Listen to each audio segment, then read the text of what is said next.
Oui. Bonjour à toutes et à tous. Et merci d'être présents à cette journée d'études internationales de reconnaissance et catégorisation des langues minorisées. En tant que directeur de la MSH de Bordeaux, simplement un mot d'ouverture pour rappeler un peu l'historique de cet événement. Je dirais que tout simplement c'est déjà un succès, c'est déjà, il faut, comment dire, il faut le dire.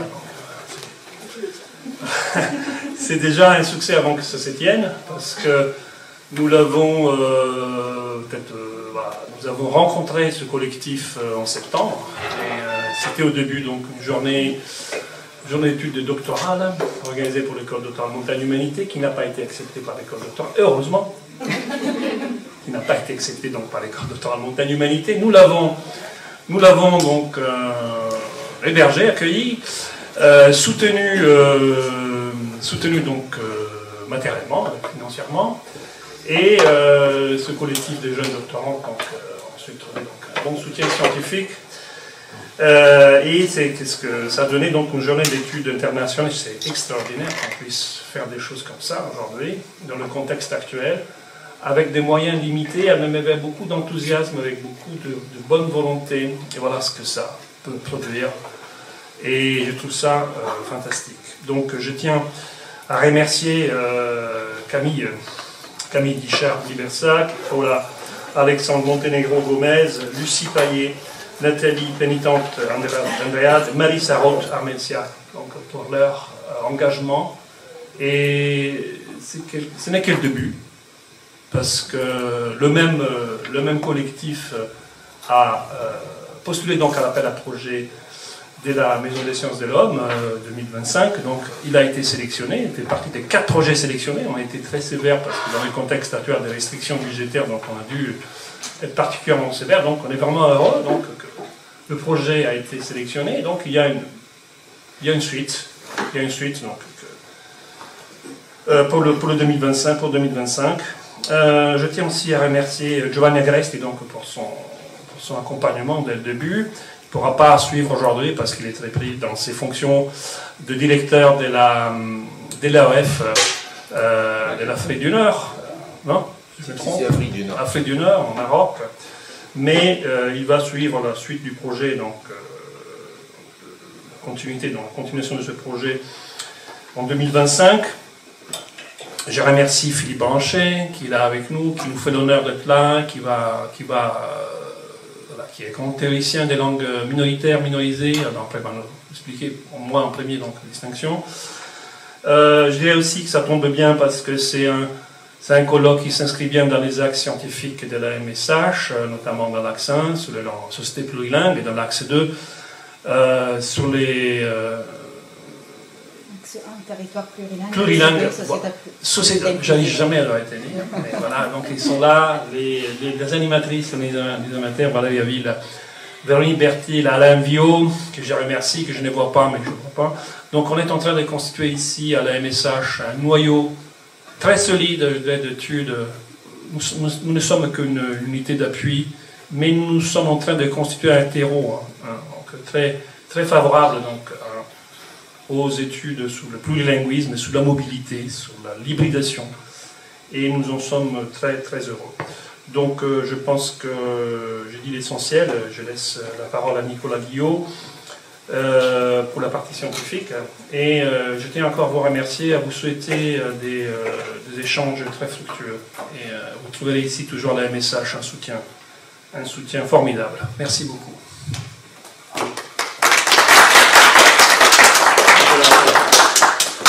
Je me présente d'abord, je suis Nicolas Guillot, je suis professeur en sciences du langage ici à Bordeaux-Montagne et aussi par ailleurs directeur adjoint de l'UFR et coordinateur aussi d'un projet région sur les langues régionales qui s'appelle Parle, et c'est un peu la raison pour laquelle je suis ici pour un peu introduire cet événement.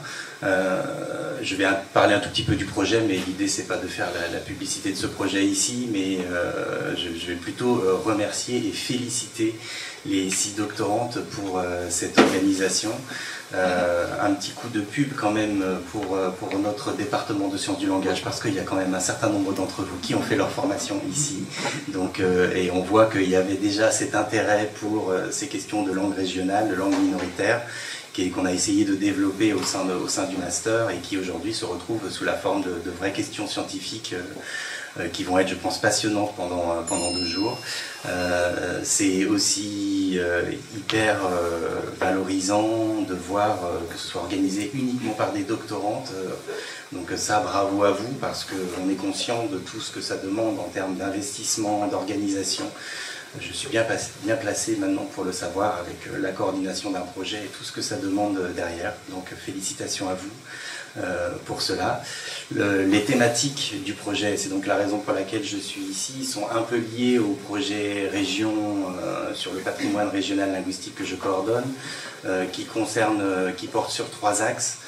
Un axe qui est vraiment cette question de mieux décrire ces langues, tout simplement, d'avoir finalement une meilleure connaissance de la variation linguistique qui s'opère sur ces langues, et en même temps démystifier le fait que certes il y a de la variation linguistique dans ces langues, mais en fait il y a de la variation linguistique dans toutes les langues, parce que parfois aussi on en arrive à penser que c'est seulement ces langues-là où tout varie et qu'il n'y a pas de stabilité. Donc ça pose des questions hyper intéressantes sur des questions de normes et de standardisation qui vont être, je pense, évoquées ici lors de ces journées d'études.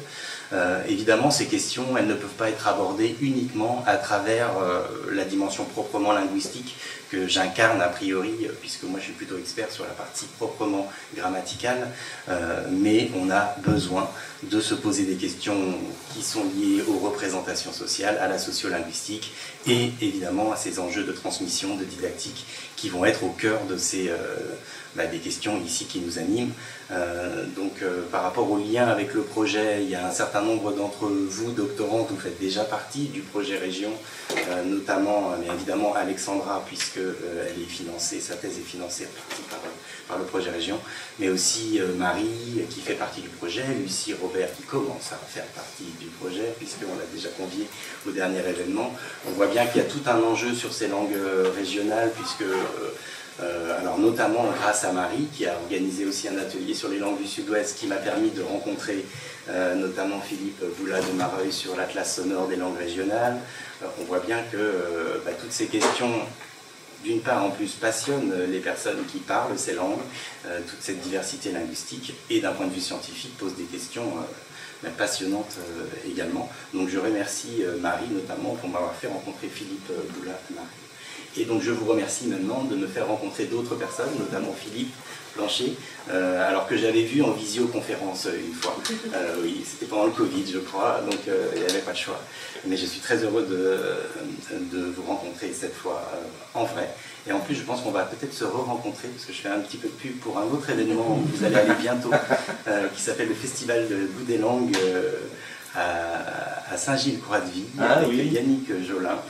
Puisque moi, mon point d'entrée sur toutes ces questions, c'est le fait que je sois vendéen et que donc le Poitvin Saintongeais, j'ai pu y être familiarisé, et en fait on se rend compte qu'on est beaucoup en fait à être dans cette situation finalement d'avoir une forme de langue d'héritage. Alors toutes ces questions, on va savoir si c'est la bonne terminologie, mais en tout cas on a tous cet intérêt, on voit bien ce que ça procure en termes d'émotion, du lien qu'on peut avoir avec ces langues, et donc c'est pas surprenant que plus je vieillis, plus j'ai envie de retourner finalement sur ces premières émissions.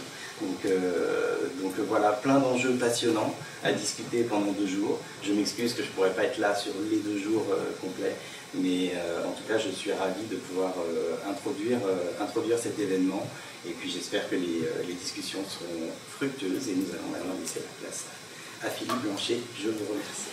Merci.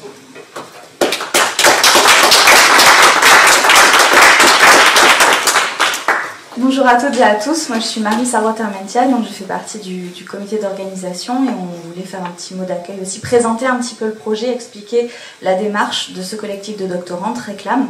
Moi je vais faire cette présentation en français, et puis ensuite Camille fera une présentation identique en portugais.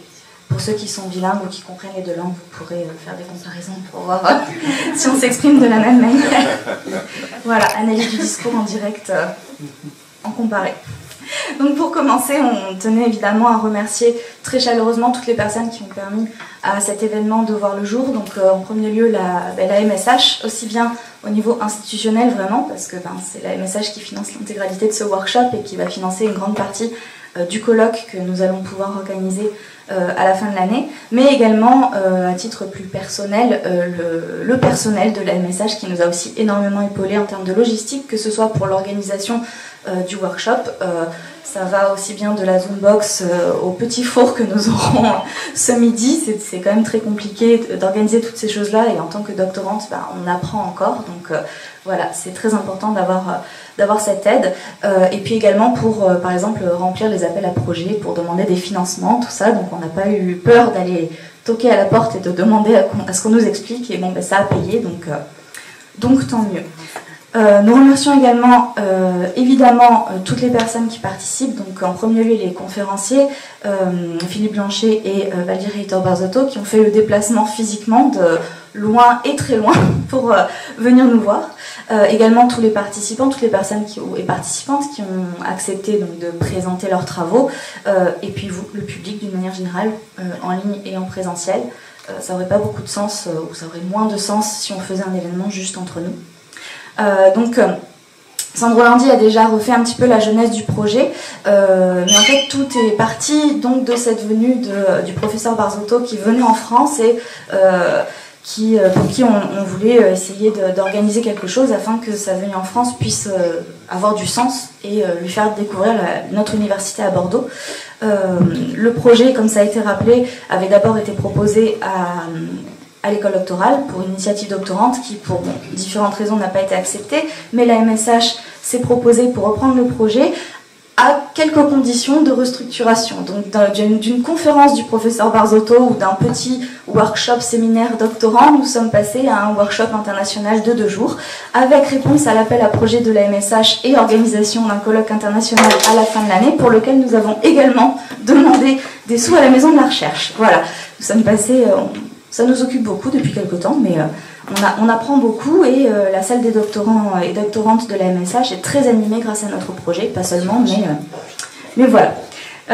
Et donc ce workshop aujourd'hui se transforme en réalité en workshop préparatoire du colloque, c'est-à-dire que tout ce qui va être dit pendant ce colloque va pouvoir nourrir nos réflexions à nos comités d'organisation afin de rédiger l'appel à la communication, d'affiner les axes et de peut-être trouver des chercheurs et des chercheuses intéressants à travers le monde à inviter ou à qui proposer de participer au colloque. Ce projet donc, est un projet à la fois de communication scientifique d'une manière générale, donc workshop, colloque, mais aussi d'accompagnement de projets de recherche doctorale. Nous sommes doctorantes et la recherche s'apprend en faisant de la recherche. Donc voilà, nous prenons en main un petit peu notre formation. Le sujet de la catégorisation des langues minorisées, Sandro Landi l'a rappelé, est déjà incluse en fait dans plusieurs axes de la MSH, a déjà été traité dans plusieurs projets qui ont été soutenus ou portés par la MSH. Je pense notamment au projet de la base CLME, donc, qui a été mise en place par Alain Viau, qui est maintenant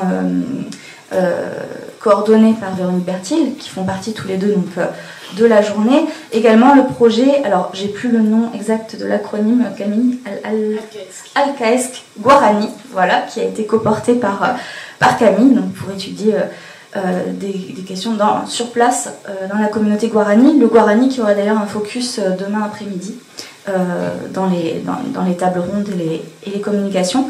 Et puis ce projet est venu aussi en fait vraiment l'idée de se focaliser sur cette question notamment de la catégorisation des langues minorisées est venue du fait qu'on s'est rendu compte, on le sait déjà et c'est de ça notamment que vont parler les conférenciers et pas que, mais que ne serait-ce que dans cette journée qui est co-organisée avec le Brésil, et bien quand on parle de ces langues que nous allons étudier, et bien en France on a tendance à généralement utiliser le terme minoritaire, même s'il n'y a pas que ça, donc langue minoritaire, là où dans beaucoup d'autres pays de langue romane, dans beaucoup d'autres langues romanes, on va plutôt utiliser le terme minorisé, minorisade, en occitan, en portugais, en espagnol, etc.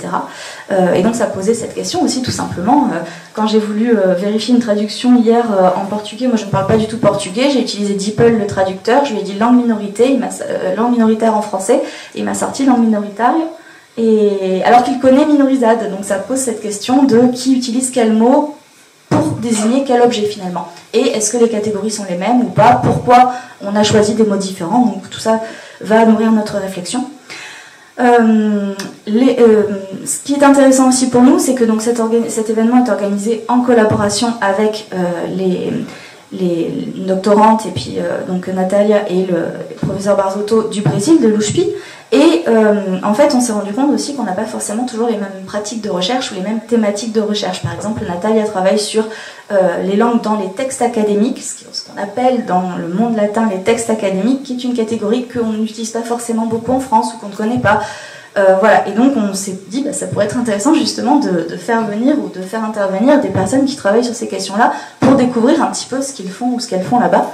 De la même manière, le workshop se veut multimodal. On a des conférences, des communications scientifiques et des ateliers doctorants, qui est un format qu'on a un peu inventé en important une pratique qui nous a été rapportée de ce qui se fait au Brésil, qui est l'idée d'avoir des doctorants qui présentent un petit peu un projet de recherche avec un jury d'experts en quelque sorte, qui est là pour commenter dans un accompagnement, non pas dans une forme de jugement, mais vraiment dans une forme d'accompagnement. Et ça veut dire qu'en fait, ces projets doctorants qui vont être proposés dans ce workshop en début d'année ont pour objectif d'aboutir à une présentation finale, un aboutissement de la recherche et une présentation de cette recherche au colloque de fin d'année. Donc il y a vraiment aussi un projet qui se veut filer sur l'intégralité de l'année. Et puis pour terminer, eh bien, il y a cette question des langues donc dans la recherche, dans le monde académique et dans la recherche en général, qui s'est posée par le fait que, eh bien, en co-organisant cette journée entre une université française et une université brésilienne, eh bien, il a fallu communiquer entre nous. Je l'ai déjà précisé, moi je ne parle pas portugais, je ne parle pas espagnol non plus, et j'ai découvert quand Camille me l'a dit qu'au Brésil on ne parle pas forcément anglais, donc ce qui m'a permis déjà de me décentrer un petit peu dans ma position de locutrice de plusieurs langues hégémoniques. Et donc voilà, c'est poser la question de comment se comprendre entre français et portugais, comment peut-être évacuer au maximum la question de l'anglais, langue hégémonique également, ce qui est quand même une pratique assez habituelle en sociolinguistique. Et donc ce que nous avons proposé, qui est un peu un test pour nous, pour cette journée, mais on y reviendra dans la première présentation doctorante après la pause tout à l'heure, c'est que ce que nous proposons, c'est qu'il y a deux langues de communication principales pour ce workshop, qui sont le français et le portugais. Donc les présentations qui seront projetées seront disponibles en français et en portugais. Certains diapos sont en bilingue, d'autres sont soit dans une langue, soit dans l'autre, mais nous avons un site internet sur lequel il est possible d'accéder. On vous proposera un petit QR code à flasher si vous voulez. Sur lequel vous pouvez récupérer le PowerPoint, enfin le PDF dans l'autre version. Donc si c'est projeté en français et que vous préférez lire le portugais, vous pourrez aller lire le portugais sur votre ordinateur ou sur votre portable. C'est une proposition qu'on a. Les langues de communication orale sont principalement le français et le portugais, mais nous avons des participants qui ne parlent pas ces langues, donc il y aura aussi de l'anglais, de l'espagnol. On pourra faire appel à de la traduction, et il nous semblait très important aussi de permettre la représentation des langues minorisées qui sont présentées. Donc pour la communication orale, les langues minorisées sont également acceptées, je parlerai pour ma part en occitan, avec un diapo en français. Donc on verra si tout se passe bien au niveau de la communication. Donc voilà. Et donc toutes ces réflexions ont donné lieu à une réflexion qui s'est transformée en projet de recherche doctorante de notre collectif Réclame finalement. Et donc, comme j'ai dit, donc, les autres membres donc Camille sera là d'ailleurs, mais du comité le présenteront tout à l'heure, ce projet. Mais sachez dès à présent qu'il vous sera demandé, quel que soit votre rôle dans ce workshop, que ce soit seulement appartenant au public ou bien présentateur, de remplir un petit formulaire, si vous le voulez bien, un questionnaire de recherche sur comment vous aurez compris à quel point vous aurez compris, vous vous serez senti à l'aise dans voilà, cette modalité multilingue que nous proposons, et pour les chercheurs notamment, quelles sont vos pratiques, vos habitudes, vos connaissances de pratiques pour permettre l'intercompréhension dans ce genre de workshop internationaux. Voilà. Je m'excuse pour la longueur, mais il nous semblait important de bien poser les choses avant de commencer, et je passe la main à Camille. Merci, alors je vais faire une présentation un peu plus succincte pour... obrigada já pela presença de todo mundo.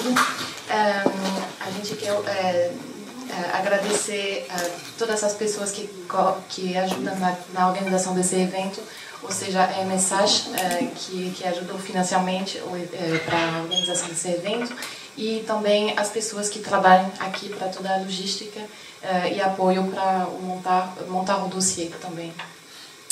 Obrigada por a presença do Philippe Blanchet e do professor Vadiaito Basotto e da professora Cláudia Helfe também, que vem de longe. Essa iniciativa de doutorandos nasceu graças a você. Então, obrigada, porque esse evento realmente é uma oportunidade muito interessante para a gente se encontrar e fazer um cruzamento também entre a USP e a UBM, que começa a ter ligações e relações um pouco mais fortes. Sobre a história do projeto e do evento, o professor Osson Roland já falou um pouquinho disso. Eu vou explicar rapidinho, mas esse projeto inicialmente foi uma jornada de estudo, apenas um dia. A gente mandou esse projeto lá na École Doctorale, foi recusado e a MSAG falou que eles tinham interesse para organizar esse primeiro workshop em janeiro, com uma condição que a gente responde à chamada de comunicação de projeto de 2025 para organizar um evento maior no final do ano. Ou seja, esse workshop ele tem um papel de workshop preparatório e no final do ano a gente vai organizar um colóquio internacional maior sobre as mesmas questões. Só que vai ter uma continuação, porque, como a Marie falou, a gente quer cruzar um pouco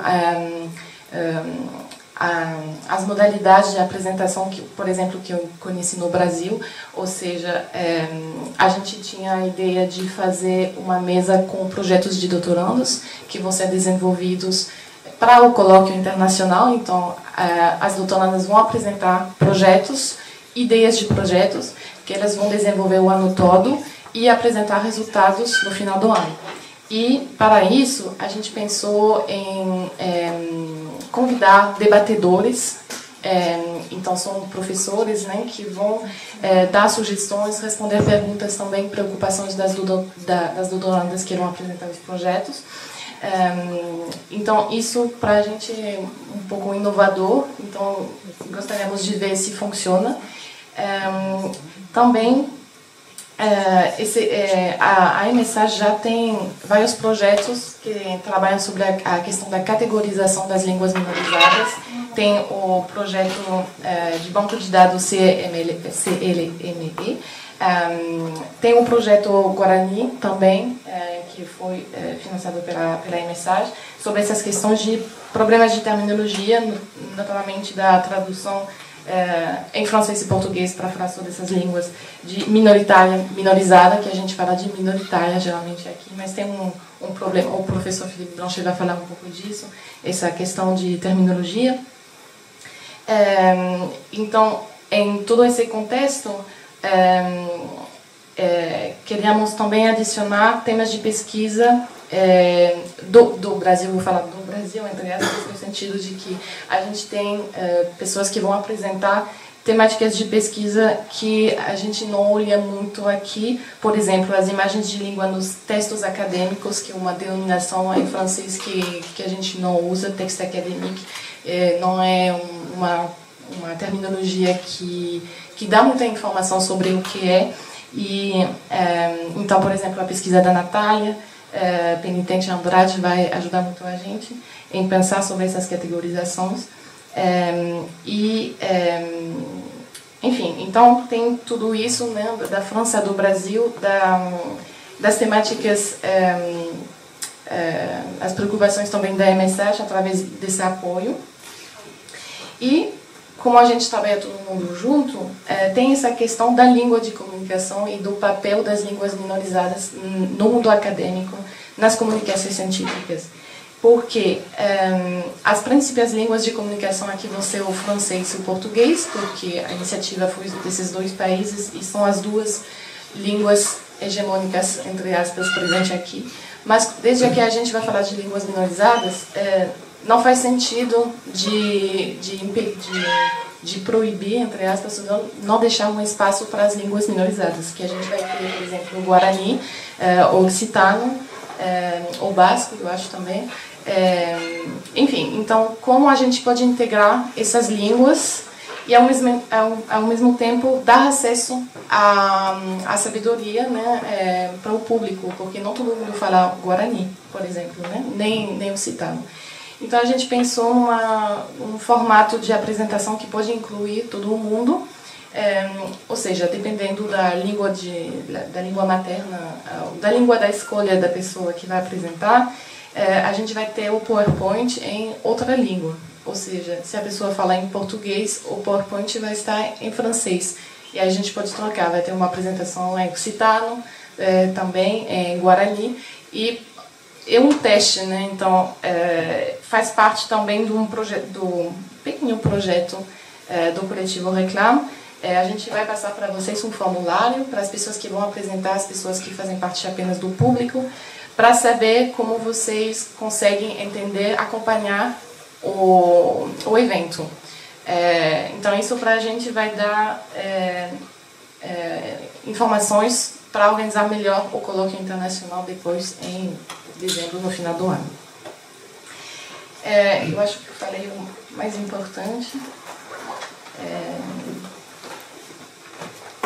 É isso. Obrigada por sua presença e a gente vai...